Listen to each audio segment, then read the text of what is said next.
রাশিফল। নমস্কার, আপনাদের সবাইকে স্বাগত জানিয়ে আমরা শুরু করছি আজকের এখনকার অনুষ্ঠান আজকাল পরশুর এই অনুষ্ঠানে উপস্থিত রয়েছেন সৌভাগ্যের একমাত্র দিশারি জ্যোতিষতন্ত্রের তন্ত্রোক্ত গণেশাধিকার রাজশ্রীকে অনেক অনেক স্বাগত। সিদ্ধিদাতা গণেশকে প্রণাম করে শুরু করছি আজকের অনুষ্ঠান রাশিফলের অনুষ্ঠান, সাপ্তাহিক রাশিফল এবং তার পাশাপাশি আপনাদের ফোন নিয়ে এগিয়ে যাওয়ার অনুষ্ঠান। তো শুরু করি রাজশ্রী আজকে রাশিফল।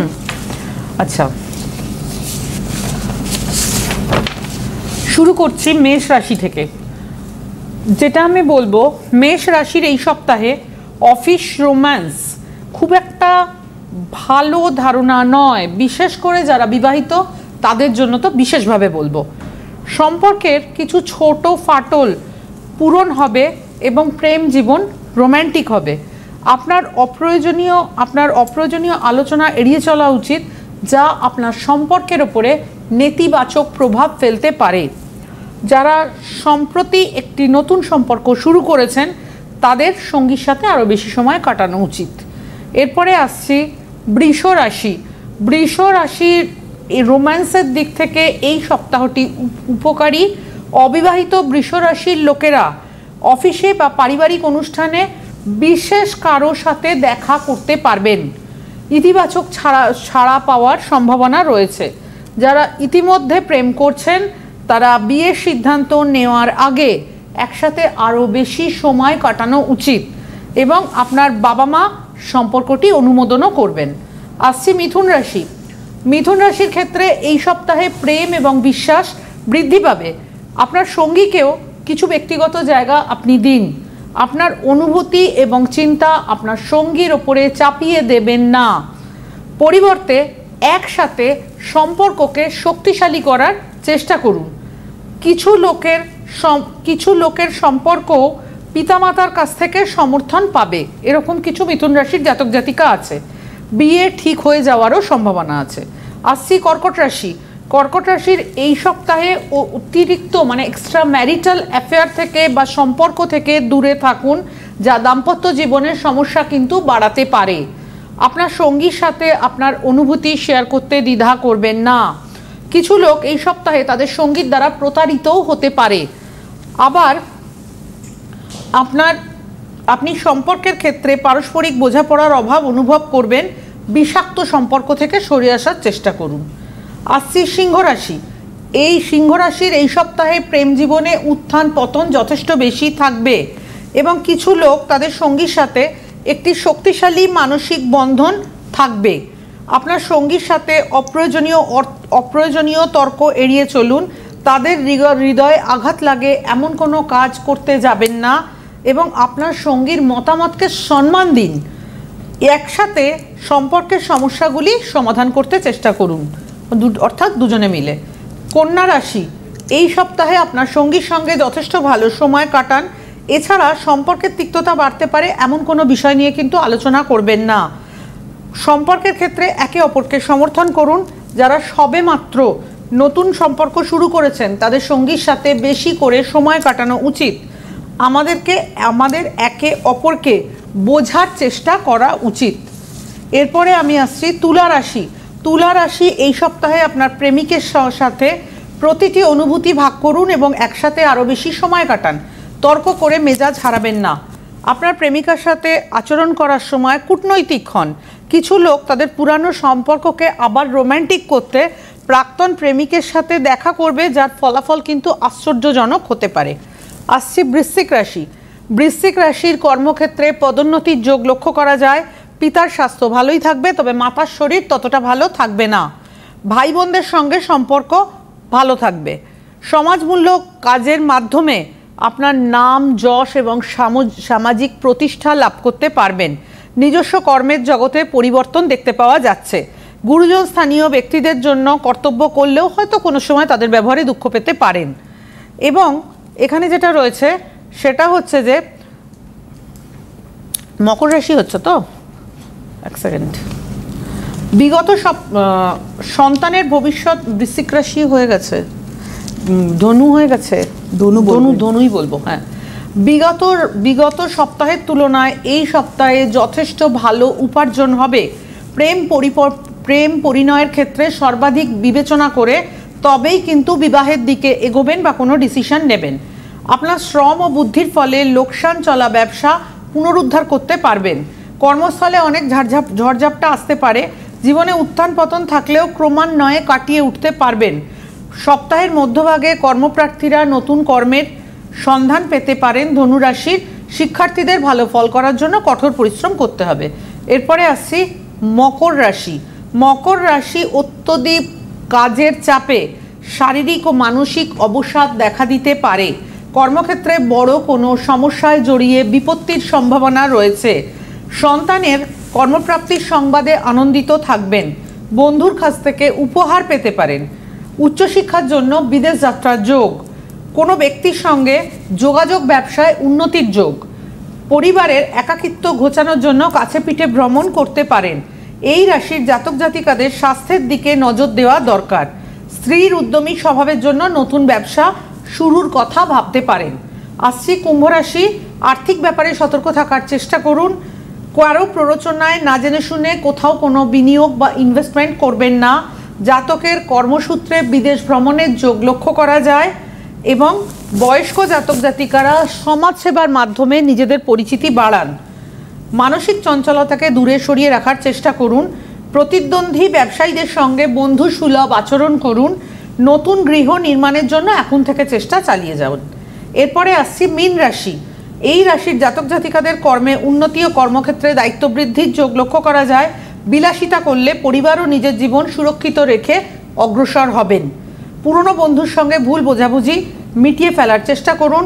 কর্মক্ষেত্রে ঊর্ধ্বতন কর্তৃপক্ষের পরামর্শ অনুযায়ী কাজ করার চেষ্টা করুন এবং উচ্চ রক্তচাপজনিত সমস্যায় অবশ্যই চিকিৎসকের পরামর্শ নিন। চাষের সঙ্গে যুক্ত ব্যক্তিরা প্রাকৃতিক দুর্যোগ থেকে ফসল বানাবার চেষ্টা করুন। রাশিফল শেষ। এবার একটু আমি বলে দিই রাজশ্রীকে আপনারা কবে কোথায় কখন পাবেন। রাজশ্রীকে পাবেন আগামীকাল আপনারা পাবেন 1 তারিখ গড়িয়াহাট ভাগ্যচক্র, 2 তারিখ বুধবার শ্যামবাজার জুপিটার, পরবর্তী আপনারা 7 তারিখ সোমবার পাচ্ছেন ব্যারাকপুর সৌভাগ্যচক্র, 11 তারিখ শুক্রবার দিন পাচ্ছেন খড়গপুর হোটেল স্বাগত, 13 তারিখ রবিবার কৃষ্ণনগর ত্রিনাথ লজ, 14 তারিখ সোমবার হাওড়া ময়দান এবং 17 তারিখ বৃহস্পতিবার অনলাইনে পাচ্ছেন, 18 তারিখ শুক্রবার বর্ধমান, 19 তারিখ শনিবার দুর্গাপুর এবং 20 তারিখ রবিবার দিন আসানসোল। আর অগাস্টের 10 তারিখ রবিবার পাবেন শিলিগুড়ির হোটেল ম্যানিলা। দুর্গাপুজোর আগে সম্ভবত এটাই চেম্বার থাকবে শিলিগুড়ি। তো আমরা বিষয়ে আজকে যাব। আজকে আমাদের যে বিষয়টা নিয়ে আলোচনা সেটা হচ্ছে যে এখন যে সমস্যাটা আমরা দেখছি যে মানুষকে মারতে পর্যন্ত দ্বিধা করছে না। স্ত্রী স্বামীকে মেরে ফেলছেন পরকীয়ার জন্য, অবৈধ সম্পর্কের জন্য। একটা পরিসংখ্যান জানা গেছে যে গত মাসের একটা পরিসংখ্যান যে এই বারাসাত অঞ্চলে 500 জন গৃহবধূ তারা নাকি পালিয়ে গিয়েছেন, বাড়ি ছেড়ে চলে গেছেন পরকীয়া সম্পর্ককে প্রাধান্য দিয়ে, স্বামীকে ফেলে সন্তানকে ফেলে। তো সন্তানকে ফেলে ধরুন সন্তানের উপর কিন্তু মানুষের একটা আলাদা টান থাকে, কিন্তু এখনকার দিনে বহু মানুষ মাকে দেখা যাচ্ছে, বাবাকেও দেখা যাচ্ছে, সেই টানটা নেই তাদের।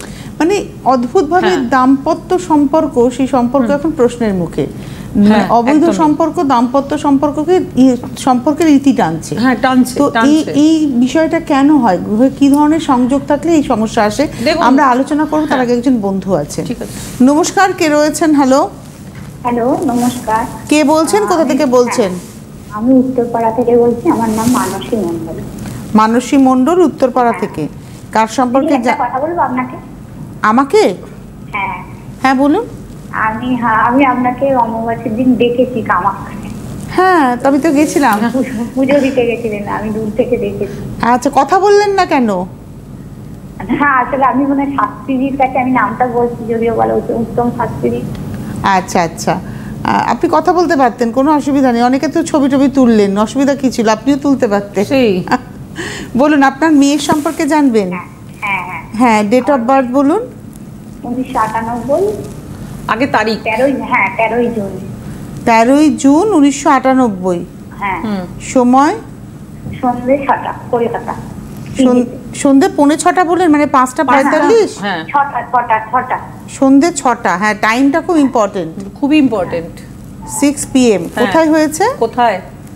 পিজিপি, দিল্লি। এই যে পিজি। আচ্ছা, কলকাতা। হ্যাঁ, হসপিটালের নাম বলার দরকার নেই, আপনারা এলাকাটা বলুন। এলাকা বললেই হবে, ব্যাস। আপনি দেখেন অনুষ্ঠান নিয়মিত? হ্যাঁ হ্যাঁ আমি দেখি, আমার এক রিলেটিভ গেছিলেন, আমার এক কাকার ছেলে তার মেয়ের বিয়ের জন্য হয়েছে। আচ্ছা আচ্ছা আচ্ছা, যেটা আমি বলবো 13ই জুন 1998 সেদিন ছিল শনিবার, সন্ধে 6টা, কলকাতা, বৃশ্চিক লগ্ন, মকর রাশি, বৃশ্চিক লগ্ন, মকর রাশি, উত্তরাষাঢ়া নক্ষত্র, উত্তরাষাঢ়া হচ্ছে রবি নক্ষত্র, নরগণ। আচ্ছা, এবার যাব মেন হরোস্কোপে। মেন হরোস্কোপে যেটা আমি বলবো, গ্রহরা মার্গী অবস্থায় রয়েছে। মেন হরোস্কোপে যাব। মেন হরোস্কোপে যেটা আমি বলবো সেটা হচ্ছে লগ্ন বৃশ্চিক, ঠিক তার সপ্তমে লগ্নপতি মঙ্গল এবং রবি একসঙ্গে বসে আছে। বুধ রয়েছে নিজের ঘরে সক্ষেত্রস্থ, যথেষ্ট ভালো পয়েন্ট। হরোস্কোপে লগ্নের তৃতীয় চন্দ্র, চতুর্থে কেতু, চতুর্থ দশমে রাহু কেতু কিন্তু সাংসারিক জীবন বা গৃহসুখ খুব একটা দেয় না। হরোস্কোপ প্রসঙ্গে আমি যেটা বলবো, আপনি পড়াশোনার ক্ষেত্রে যথেষ্ট ব্রিলিয়ান্ট এবং মেধাবী স্টুডেন্ট হওয়ার কথা, এবং আপনার হরোস্কোপে যথেষ্ট কোয়ালিফাইড, আপনি যথেষ্ট ভালো। উনি না, ওনার মেয়ে, ওনার মেয়ের জন্য। আচ্ছা, যথেষ্ট কোয়ালিফাইড সে, এবং হরোস্কোপে যথেষ্ট, সে তার যথেষ্ট নলেজেবল, ভালো স্টুডেন্ট, সবকিছু কিন্তু আছে। আমি একটু জিজ্ঞেস করি, 98 ইনবর্ন তো, তার মানে এখন এডুকেশনটা প্রায় শেষের দিকে, মানে হয়ে যাবারই কথা। আপনার মেয়ে এডুকেশনাল কোয়ালিফিকেশন কি? হ্যাঁ, ইঞ্জিনিয়ারিং করেছে। ইঞ্জিনিয়ারিং করেছে, মানে কি ইঞ্জিনিয়ার সে? ওই ইয়েতে, ওই যে আমি অতটা না বলতে পারি না, ওটা মানে মেকানিক্যাল, ইলেকট্রিক্যাল, হ্যাঁ, কম্পিউটার সায়েন্স, কম্পিউটারেরই এতে পড়েছে। Computer science, computer science. হ্যাঁ, চাকরি করে? হ্যাঁ, চাকরি করে একটা প্রাইভেটে। প্রাইভেটে চাকরি আর সরকারি চাকরির মধ্যে আমি খুব একটা ফারাক করি না। যদি মাইনে ভালো থাকে, স্যালারি যদি ভালো থাকে, তাহলে দুটোই ভালো। ওইটাই কথা, স্যালারিতে স্যাটিসফাইড, এটা বলুন। না, ওইটাতে মানে অতটা পায় না, ওটাই হচ্ছে না। অ্যাকচুয়ালি হরোস্কোপে একটা পুনেতে গেছিল, ওখান থেকে অ্যাকচুয়ালি আপনাকে আমি হয়নি, চলে এসেছে। বুঝতে পেরেছি, তবে চলে আসাটা ঠিক হয়নি, কিছুদিন করা দরকার ছিল। যেটা আমি বলবো, দেখুন, লগ্নের চতুর্থে কেতু শুভ ফলদাতা হয় না, কিন্তু দশমে রাহু ঠিক আছে। হরোস্কোপে রবি মঙ্গল একসঙ্গে রয়েছে। স্টুডেন্ট খারাপ নয়, ভালো স্টুডেন্ট, কিন্তু অনেক সময় কোনো একটা, ধরুন কম্পিটিটিভ এক্সাম, কোনো একটা পরীক্ষা, কোনো একটা কিছু, সেই সময় একটা নার্ভাসনেস কাজ করে চতুর্থে কেতু থাকার জন্য। আপনি একটু শেয়ার করুন। হ্যাঁ, ওরকম পরীক্ষা দিতে গিয়ে টেনশনে অনেকবার শরীর খারাপ হয়েছিল। আমি মেন একটু বিয়ের জন্যই জানবো, ও নিজে একটা ছেলে দেখেছে, তো আমি মানে একটু বুঝতে পারছি না বিবাহের ক্ষেত্রে। আচ্ছা, ও নিজে দেখেছে, মানে নিজে প্রেম করেছে? হ্যাঁ হ্যাঁ। এবার আপনি জানতে চাইছেন যে ওর বিবাহিত জীবন কেমন হবে, সেই ছেলেটার সাথে বিবাহ দিলে ঠিক হবে কিনা? আমি একটা কথা বলবো, শুরুতেই বলেছেন গৃহসুখের অভাব। হ্যাঁ, গৃহসুখের অভাব। দ্বিতীয় তথা পঞ্চমপতি বৃহস্পতি ভালো জায়গায় আছে। চতুর্থে কেতু থাকলে গৃহসুখ হয় না, গৃহ শান্তি হয় না। হ্যাঁ, কাল সর্প আছে ওটা? না না, কাল সর্পযোগ নেই, কাল সর্পযোগ নেই। চন্দ্র বেরিয়ে গেছে, লগ্ন বেরিয়ে গেছে, কাল সর্পযোগ নেই। কিন্তু হরোস্কোপে চতুর্থ দশমে রাহু কেতু খুব নেগেটিভ পয়েন্ট, এটা শুভ পয়েন্ট নয়। আমি ভেবেচিন্তে বিয়ের ডিসিশন নিতে বলবো। এবং প্লাস সপ্তমা মাঙ্গলিক দোষ রয়েছে। এবার আপনি তো বলছেন আপনার মেয়ের নিজস্ব পছন্দ, তো আপনি তো ছেলেটার ডেট অফ বার্থ এবং আপনার মেয়ের ডেট অফ বার্থ দুটোই পেয়ে যাবেন। আপনি দেখিয়ে প্রতিকার প্রতিবিধান করিয়ে প্রয়োজনীয় জটক বিচার করিয়ে মেয়ের বিয়ে দেবেন, তাহলে আর সমস্যা থাকবে না। আই থিঙ্ক সো, একদমই তাই। মানে আপনারা চাইলে এই ঘটনাটা ঘটাতেই পারেন। আপনার বাড়ি উত্তরপাড়া, আপনি চাইলে রাজশ্রীকে দেখাতেই পারেন। এটা তো আমরা আপনাদের উপরে জোর করতে পারি না, আপনি রাজশ্রীকেই দেখান আপনার পছন্দের অনুযায়ী। একদম, আপনি যদি মনে করেন রাজশ্রীকে দেখাবেন, উত্তরপাড়ায় আপনার বাড়ি, আপনি কাছাকাছি চেম্বার বলতে কিন্তু পেয়ে যাবেন শ্যামবাজার জুপিটার। এছাড়া তো বালি উত্তরপাড়ার আর তো কোনো কাছাকাছি চেম্বার নেই। শ্যামবাজার জুপিটারটাই আপনার কাছে খুব কাছে হবে, অথবা গড়িয়াহাট ভাগ্যচক্র সম্ভব হতে পারে। তো আমরা ছিলাম হচ্ছে অবৈধ সম্পর্ক, যে দাম্পত্য সম্পর্কের ইতি টানছে এই অবৈধ পরকীয়া। অবৈধ সম্পর্ক বা পরকীয়া ব্যাপারটা কি হচ্ছে? হ্যাঁ, দেখুন, অপোজিট সেক্সের প্রতি আকর্ষণ মানুষের একটা স্বাভাবিক ব্যাপার, খুব অস্বাভাবিক কিছু নয়। কিন্তু সেটা যখন বাকি জায়গাগুলোকে লঙ্ঘন করছে, যেমন একজনের সাথে, ধরুন কারোর সাথে কারোর রিলেশন আছে, ঠিক আছে, একটা ব্যাপার, কিন্তু একজন পুরুষ বা নারী যখন দেখা যাচ্ছে যে সে হয়তো তার বিবাহিত লাইফে স্যাটিসফাইড নয়, শুধু নয়, সে অন্য কারো প্রতি আকৃষ্ট হচ্ছে, এই ব্যাপারটা যখনই আসছে তখনই কিন্তু পরকীয়ার ব্যাপারটা চলে আসছে, এবং অনেক সময় ভুল ভাল সম্পর্কে জড়িয়ে যাওয়া। আর একটা কথা মনে রাখবেন, সবসময় ধরুন আপনি বিবাহিত বা আপনার সন্তান আছে, তারপরে হয়তো আপনি কোনো অবৈধ সম্পর্কে জড়িয়েছেন বা জড়াচ্ছেন, একটা কথা সবসময় মনে রাখতে হবে কিন্তু, যে এই অবৈধ সম্পর্ক যেটা বিবাহ বহির্ভূত সম্পর্ক, সেগুলোর কিন্তু সত্যিকারে কোনো ভ্যালু নেই। তার যে কোনো দিন যে কেউ কিন্তু সরে যেতে পারে এই দুজনের মধ্যে, তখন যে পড়ে থাকবে তার প্রচণ্ড মানসিক একটা কষ্ট। দ্বিতীয় কথা হচ্ছে, যদি অপরজনেরও স্বামী বা স্ত্রী থাকে, তারাও সেটার জন্য সাফার করছে। মানুষ কেন এই সম্পর্কে আসে? কিছু কিছু মানুষের হয়। এটা কি গ্রহ সন্নিবেশ? গ্রহ সন্নিবেশ তো অবশ্যই। শুক্র এখানে, এটা তো ওই মেয়েটির, হ্যাঁ প্রেম করছে। হ্যাঁ, না এটা ছাড়াও শুক্র যদি হরোস্কোপে, এখানে এই হরোস্কোপটাতে শুক্র বসে আছে মেষ রাশিতে, শনি ওখানে নিচস্থ অবস্থায় রয়েছে, বৃহস্পতি এদিকে রয়েছে, এদিকে রবি মঙ্গলের যোগটাও ভালো, কিন্তু কোথাও উনি অতিরিক্ত শুক্র দ্বারা প্রভাবিত হয়ে ভুলভাল কাজ করার ক্ষমতা। ঠিক কোনটা ঠিক কোনটা ভুল সেই ডিসি, অথচ বুধ কিন্তু সক্ষেত্রস্থ, এটা ভালো। মানে আমি বলছি, এটা তো এই মেয়েটির ছক নিয়ে তো আমরা আলোচনা করে ফেলেছি, মানসী মণ্ডলের মেয়ে নিয়ে। আমি এই ছকটার কথাতে যাচ্ছি না, আমি বলছি ওভারঅল এই যে দাম্পত্য সম্পর্কের মধ্যে থেকে মানুষ একটা আর একটা সম্পর্কে জড়িয়ে পড়ছে, এইটা কেন হয়? মানে কেন? এটা হচ্ছে অতিরিক্ত, যদি সে কথা বলতে হয় তাহলে অতিরিক্ত কি বলবো, ফিজিক্যাল চাহিদা থেকে।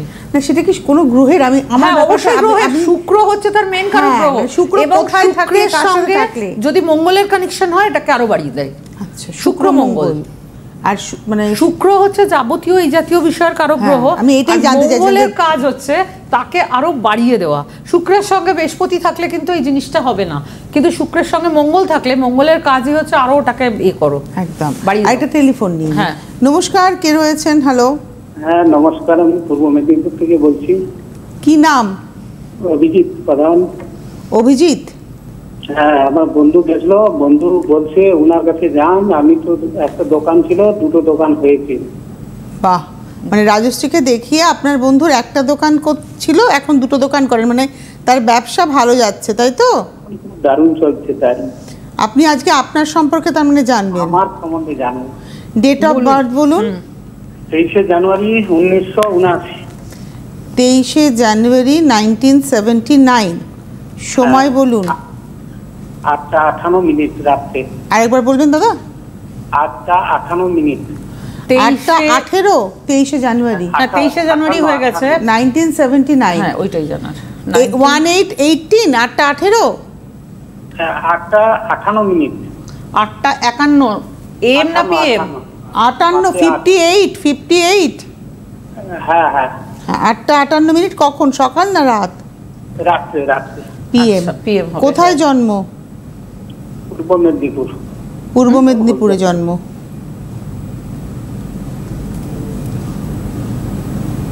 আমার বিজনেসটা কেমন? আপনার হ্যাঁ বিজনেস নিয়ে আপনি বলবেন না, আগে রাজশ্রী দেখুন, আপনার ছকটা দেখে নিন।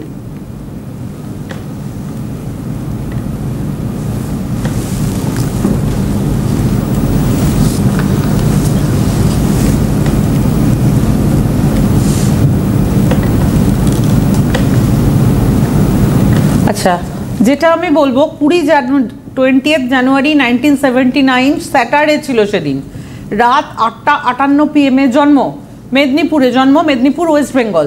আচ্ছা, সিংহ লগ্ন কন্যা রাশি, সিংহ লগ্ন কন্যা রাশি, চিত্রা নক্ষত্র, চিত্রা হচ্ছে মঙ্গলের নক্ষত্র, দেবারিবা রাক্ষসগণ। আচ্ছা, যেটা আমি এই হরোস্কোপ প্রসঙ্গে বলবো সেটা হচ্ছে এই হরোস্কোপে যেটা দেখাচ্ছে, মেন হরোস্কোপে যাব। মেন হরোস্কোপে যেটা দেখছি, গ্রহরা মার্গী অবস্থায় রয়েছে। বৃহস্পতি কর্কটে তুঙ্গস্থ ঘরে বক্রী, শনি সিংহে বক্রী অবস্থায় রয়েছে, দুটো গ্রহ বক্রী অবস্থায় রয়েছে। হ্যাঁ তুলে দিচ্ছি। আচ্ছা, বৃহস্পতি তুঙ্গস্থ লগ্নের দ্বিতীয় তুঙ্গস্থ বৃহস্পতি, খুবই ভালো পয়েন্ট। হরোস্কোপে যেটা রয়েছে সেটা হচ্ছে এই হরোস্কোপে যেটা দেখাচ্ছে হরোস্কোপে লগ্ন হচ্ছে, লগ্নে শনি রাহু দুটোই পাপগ্রহ, খুব একটা শুভ ফলদাতা নয়। আপনার এই হরোস্কোপ থেকে যেটা ইন্ডিকেশন আসছে সেটা হচ্ছে আপনি কোনো বিজনেসের সঙ্গে যুক্ত হওয়ার কথা। বলুন ব্যবসার কথা। হ্যাঁ, বিজনেসের সঙ্গে যুক্ত হওয়ার কথা, কিন্তু কথা যেটা সেটা হচ্ছে বিজনেসটা যে খুব ভালো চলছে এটা কিন্তু আমি বলতে পাচ্ছি না। খুব ভালো ব্যবসা করছেন, প্রচুর অর্থ আসছে তা কিন্তু আসছে না, যথেষ্ট স্ট্রাগলের ভেতর দিয়ে এগোতে হচ্ছে। আপনি একটু শেয়ার করুন। হ্যাঁ হ্যাঁ হ্যাঁ। ব্যবসা ভালো করবেন? চলছে না তো, একদম বন্ধর করে। কি ধরনের ব্যবসা করলে ওনার ভালো হবে? কি ধরনের ব্যবসা করলে আপনি এর আগে আগে করেছেন কি? ওষুধ ব্যবসা। ওষুধ? হ্যাঁ হ্যাঁ তো যথেষ্ট ভালো ব্যবসা তো। এবং বৃহস্পতি তুঙ্গস্থ অবস্থায় রয়েছে, হ্যাঁ মঙ্গল তুঙ্গস্থ অবস্থায় রয়েছে। আমি একটা কথা বলবো, আপনি এই হরোস্কোপের কিছু কিছু জায়গাকে একটু সংস্কার করুন, মা লক্ষ্মীর পুজোর ব্যবস্থা করুন, এগুলো করুন। আমি বেশ কিছু জিনিস যদি আপনি করতে চান আমি পরবর্তীতেও বলে দেবো। যদি আপনি এগুলো করতে চান আপনি যথেষ্ট সাফল্য পাবেন, এরকম হওয়ার কথা নয়। আর আপনার বাড়ি তো পূর্ব মেদিনীপুরে, খড়গপুরে চেম্বার রয়েছে আগামী 11ই জুলাই, মানে সামনের শুক্রবার দিন রয়েছে, মানে আসছে শুক্রবারের পরের শুক্রবার। আপনি চাইলে 11ই জুলাই আপনি দেখেও নিতে পারবেন খড়গপুরের চেম্বার। তমলুকে কবে থাকবে? হ্যাঁ তমলুকে না, উনি তমলুকে যান না, উনি মেদিনীপুরে দেখা যাবে, মেদিনীপুরে মানে আসতে পারবেন। উনি খড়গপুরে বসেন, খড়গপুরে বসেন, উনি খড়গপুরে বসেন। একদিন আপনাকে কষ্ট করে খড়গপুরে আসতে হবে, অথবা আপনি অনলাইনে যোগাযোগ করে নেবেন, অনলাইনে উনি দেখে দেন, অনলাইন চেম্বারও ওনার আছে। অ্যাকচুয়ালি বলি, রাজশ্রী দীর্ঘ 2002 সাল থেকে কাজ করছেন, দীর্ঘ আজকে 23 বছর রাজশ্রীর এই কেরিয়ার। সুতরাং বহু মানুষ তার কাছে এসে উপকৃত, এবং একজন মানুষ উপকার পেয়ে আরেকজন, আপনি বললেন আপনার বন্ধু বলেছেন যে যান ওনার কাছে, তোমার ভালো হবে। তো এই জায়গাটা কিন্তু বহু মানুষের মানে মাউথ পাবলিসিটি রাজশ্রীকে অনেকটা দূর এগিয়ে নিয়ে গিয়েছে। তাই আবারও বলবো, যারা মনে করছেন ভালো থাকবেন এবং জ্যোতিষীয় মতে বিচার করে তান্ত্রিক মতে প্রতিকার অবশ্যই রাজশ্রীর কাছ থেকে আপনারা পেয়ে যাবেন। সঠিক তন্ত্রের প্রতিকার রাজশ্রী কিন্তু করে থাকেন। অনেক মানে কি বলবো, আড়ম্বর নয়, প্রয়োজনীয় পুজোটুকুই রাজশ্রী করে থাকেন। আড়ম্বর প্রিয়তা রাজশ্রী একদম পছন্দ করেন না, আর ওটার জন্যই রাজশ্রী কিন্তু টানা কাজ করছেন। একদিনের জন্য তাকে অন্তরালে যেতে হয়নি। সিটিভিএনের প্রোগ্রামও 2002 সাল থেকে, এবং শ্যামবাজার জুপিটার এবং গড়িয়াহাট ভাগ্যচক্রের চেম্বারও তার 2002 সাল থেকে।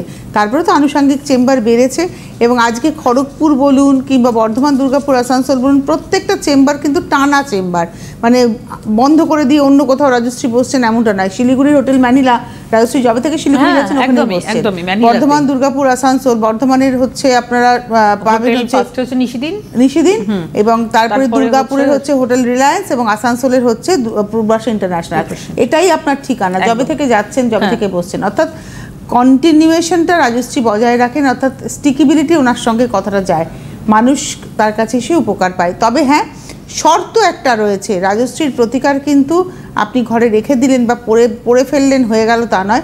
রাজশ্রীর প্রতিকারকে প্রতিদিন পালন করতে হয়। মানে গান শিখে এলেন শিক্ষকের কাছ থেকে, রেওয়াজ না করলে তো গান আপনার গলায় বসবে না। কি জানেন তো, অনেকে অনেক রকম ঠাকুর দেবতার পুজো করে, কিন্তু সে নিজেও জানে না কোনটা তার জন্য প্রযোজ্য, সেটা জানে না। কিন্তু এই গ্রহ সংস্কার বলে দিতে পারে কোনটা তার জন্য প্রকৃত প্রযোজ্য, কোনটা তার উপকারে আসবে, কোন পূজাটা করলে সে উপকার হবে। হ্যাঁ, আজকের হাতে সময় নিয়ে বিদায় নেওয়ার পালা। প্রত্যেক সোমবার এবং প্রত্যেক বুধবারের অনুষ্ঠান। আগামী বুধবার সন্ধ্যে 6:35 আবার দেখা হচ্ছে। আগামীকালের চেম্বার রয়েছে গড়িয়াহাট ভাগ্যচক্র, বুধবার চেম্বার রয়েছে শ্যামবাজার জুপিটার, সামনের সোমবার ব্যারাকপুরে চেম্বার রয়েছে আপনারা, এবং আগামী 11 তারিখ শুক্রবার দিনকে রয়েছে খড়গপুর, এবং 13 তারিখ রোববার রয়েছে হচ্ছে কৃষ্ণনগরের চেম্বার। ধন্যবাদ জানাবো রাজশ্রীকে, ধন্যবাদ আপনাদের, নমস্কার। গণেশাধিকা রাজস্বীদি এখন আপনাদের হাতের নাগালে। ঘরে বসে লাইভ কলে রাজস্বীদির সুপরামর্শ এবং তার দেওয়া প্রতিকার পেতে অবশ্যই ফোন করুন এই নম্বরে 9830693509। পরিষেবা চার্জেবল।